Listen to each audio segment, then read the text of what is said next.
আসসালামু আলাইকুম বন্ধুরা, কেমন আছেন সবাই? দেশ এবং বিদেশ থেকে যারা আমার এই ভিডিওটি দেখতেছেন সবাইকে আমার সালাম। তো আজকে যে আমি কথাটা বলবো, যে বিষয়টা আপনারা থাম্বনেল দেখে বুঝে ফেলেছেন। তো ভিজিট ভিসায় কোরিয়াতে আসার কিভাবে আসা যায়, বা ভিজিট ভিসায় কোরিয়া আসাটাই সহজ অন্যান্য যে মাধ্যম সিস্টেমগুলো আছে সেগুলোর থেকে ভিজিট ভিসায় আসাটাই খুবই সহজ। যে আমি এখন চারটা আপনাদেরকে অপশন দেবো, ওই চারটা, ঠিক আছে?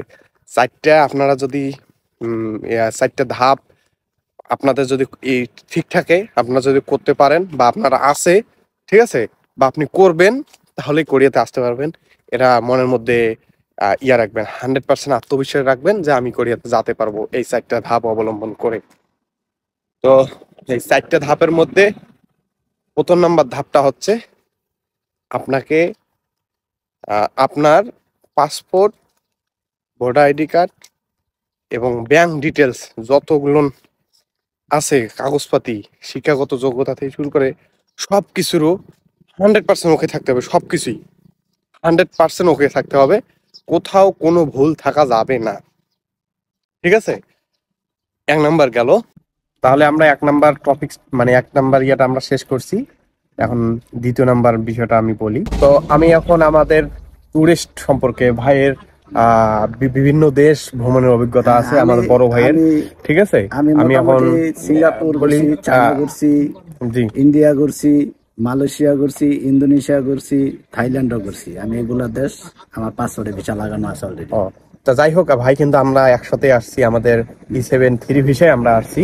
তো ভাইয়ের ভ্রমণ এক্সপিরিয়েন্স অনেক, সেজন্য ভাইয়ের কাছ থেকে আমরা এখন জানবো আপনারা কিভাবে কয়টা দেশ ভ্রমণ করলে সাউথ কোরিয়ার ট্যুরিস্ট ভিসাটা খুব তাড়াতাড়ি পাবেন। আচ্ছা। ভিসার বিষয় হলো অ্যাকচুয়ালি এই যে মানুষে ইন্ডিয়া কেন যেতে হবে? ইন্ডিয়া হলো আমাদের পাশের রাষ্ট্র, তো খারাপ হোক আর ভালো হোক, আমাদের পাশের রাষ্ট্র যদি আমাকে সাপোর্ট দেয়, ভিসা দেয়, তাহলে ইন্ডিয়ার সাপোর্টে আমরা ভিসা পাবো সিঙ্গাপুরের। সিঙ্গাপুরের সাপোর্টে আমরা মালয়েশিয়ার পরে থাইল্যান্ড। আর সমস্যা হবে না, থাইল্যান্ডের ভিসা অটোমেটিক পেয়ে যাবো। কিন্তু মেন বিষয় হলো সিঙ্গাপুরের ভিসাটা একটু ক্রিটিক্যাল, এটা নিতে হলে অনেক প্রসেসিং লাগে। তাই যাদের প্রসেসিং এর দরকার নাই, যাদের ব্যাংক ব্যালেন্স বেশি আছে, যাদের ব্যবসায়ী লাইসেন্স আছে, তাদের জন্য সমস্যা নাই। তারা জাস্ট কাগজপাতি শো করবো, ব্যাংক স্টেটমেন্ট শো করবো, এবং যে গভর্নমেন্ট ট্যাক্সের একটা পেপার আছে এটা শো করবো, অটোমেটিক বিষয় হয়ে যায়। আর যাদের এগুলো নাই, তাদের জন্য আর কি এজেন্সি তৈরি একটা কাজ করতে হয় টাকা দিয়া, সোজা। তো আমরা মানে বিভিন্ন দেশ ভ্রমণের বিষয়টা আমরা শেষ করলাম। এখন আসেন আপনার টাকা, ঠিক আছে? আপনি পরিকল্পনা করতেছেন আপনি ভবিষ্যতে ট্যুরিস্টে যাবেন সাউথ কোরিয়া। এই পরিকল্পনা যেদিন নিয়েছেন সেদিন থেকে আপনাকে চিন্তা করতে হবে আপনার ব্যাংকে যথেষ্ট পরিমাণ টাকা রাখার। তার কারণ আপনি ভিসা আবেদনের 6 মাস আগের আপনার একটা ব্যাংক স্টেটমেন্ট আপনাকে দেখাতে হবে কোরিয়ান সরকারকে, যে আপনি আসলে কি অরিজিনালি ট্যুরিস্ট। না, ভিসা পাওয়ার জন্য আর কি এগুলো দরকার হ্যাঁ, হবে। মানে সেইটাই আর কি, ওইটাই তো পরে ভিসা পাওয়ার জন্যই আপনি এগুলো এগুলো দরকার আছে। করতেছেন, ঠিক আছে? আমি একটু আমার লাইনটা চেঞ্জ করি। তো যাই হোক, ব্যাংক স্টেটমেন্ট, আপনাকে ব্যাংক স্টেটমেন্টটা থাকতে হবে 6 মাসের। আর 6 মাসের মধ্যে আপনি যে ব্যয় করছেন, আপনি আপনি আদান প্রদান আদান প্রদান অবশ্যই থাকতে হবে। আপনি টাকা একটা ইনভেস্ট করে রাখছেন সেটা না, হবে না, ওটা আপনি নামাতে বিভিন্ন হবে। দেশে খরচ করছেন, হ্যাঁ, সেই ধরনের ব্যাংক স্টেটমেন্ট লাগবে। আপনারা যারা বেসরকারিভাবে কোরিয়াতে আসতে চাচ্ছেন তাদের জন্য আমি বলি, এটা তাদের জন্য, তারা যে বেসরকারিভাবে আসতে গেলে যে টাকাটা খরচ করবে সেই টাকাটা আপনি ওইখানে ইনভেস্ট করেন, আপনার ব্যাংকে আপনি ডিপোজিট করেন। করার পর বিভিন্ন দেশে আপনার ওই ব্যাংক থেকেই আপনি খরচ করবেন, ঠিক আছে? আপনার কার্ড নিয়ে আপনার ওই ব্যাংক থেকেই আপনি সব খরচ করবেন। কত খরচ করবেন? সর্বোচ্চ লাখখানেক টাকা খরচ করবেন ভিজিটে গিয়ে বিভিন্ন দেশে, ঠিক আছে? আর আপনি এখানে খরচ করবেন, তাহলে আপনার ব্যাংকের যে একটা ইয়াটা থাকলো, এটা ভিত্তিটা থাকলো অনেক মজবুত, ঠিক আছে? এটার জন্য আপনাদের ভালো একটা প্লাস পয়েন্ট হবে। 8 থেকে 10 লাখ টাকার একটা ট্রানজাকশন আপনাকে দেখাতে হবে, ঠিক আছে?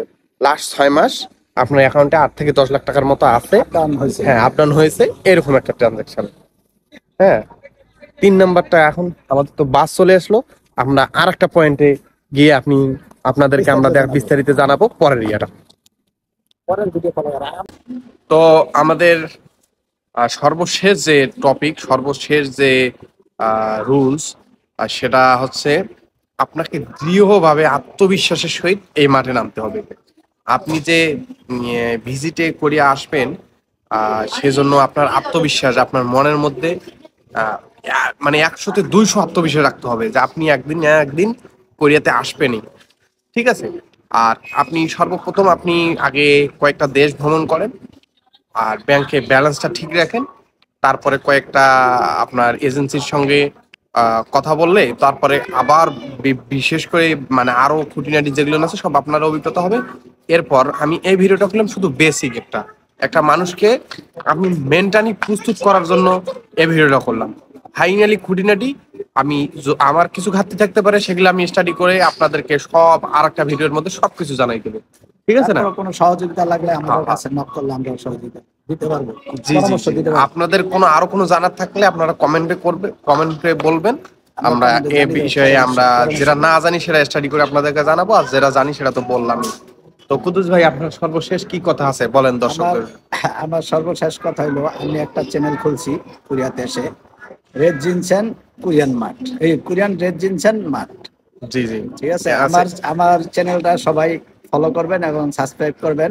আপনার এই কোরিয়ার, চ্যানেলটা কি উদ্দেশ্যে? হ্যাঁ, মেন হলো আমি কোরিয়ার জিনসেনও, কোরিয়া থেকে যারা বাংলাদেশে এক নম্বর কোরিয়ান জিনসেনটা পাইতেছে না এবং কিনতেছে, ধোকাবাজি করতেছে, তাই এর জন্য যাতে আমি কোরিয়ান এক অরিজিনাল রেড জিনসেনটা সরাসরি কোরিয়া থেকে দিতে পারি, এই জন্য আমার এইটা সীমিত প্রফিটে আমি দিব।